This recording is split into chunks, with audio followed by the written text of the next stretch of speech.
قرب روبل روسی در شبانه روز 13 هزینه بالا رفت که رکورد دانسته می شود. آن از 150 به 163 در عوض 1000 روبل رسید. این در حالی است که با جاری شدن تحریم های ضد روسیه به علت جنگ در اوکراین قرب روبل در تاجیکستان فرو رفته بود. شاخص نو نزدیکان مهاجران را خرسند کرد. خیلی خوب شده گاهی اون یک ماه پیش خیلی وقتی قرب روبل نفسای روسی کم پس شده بود خیلی تشریف‌آور بودم مادر. ما خرسندیم که روبل روسیه بلند رفت بالا خیست. برای چی ما فرزندامون داموسنا کار میکنن مهنت میکنن زمین دزن ما دا چی فایده؟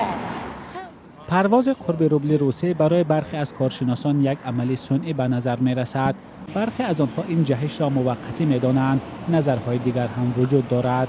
Здесь, видимо, объективная вещь существует в том, что Россия سبب واقعی این است که روسیه در هر صورت فروش سوزشواری را با روبل راه اندازی کرد. روسیه تا حال یکی از صادرکنندگان اساسی مواد سوخت به حساب می رود و کسی خواستار خریداری کردن سوزشواری است آن را با روبل روسی خریداری می کند. روسیه با این کار خود موقع روبل را بالا برد.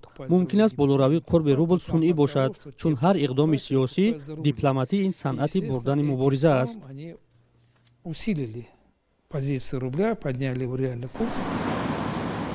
رسانه های روسی علاوه می کنند که خریداران خارجی از نفت و گاز روسیه دست نکشیدند و این به تحکیم قرب روبل سبب گشت.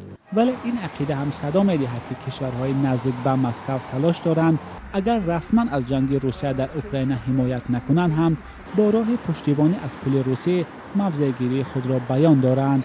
اما تطبیق شدن تحریم ها آینده روبل را همانا ناروشن نمودار می کند. مولا رجب یوسفی، نگاره فضل‌الدین، آزادی دوشنبه.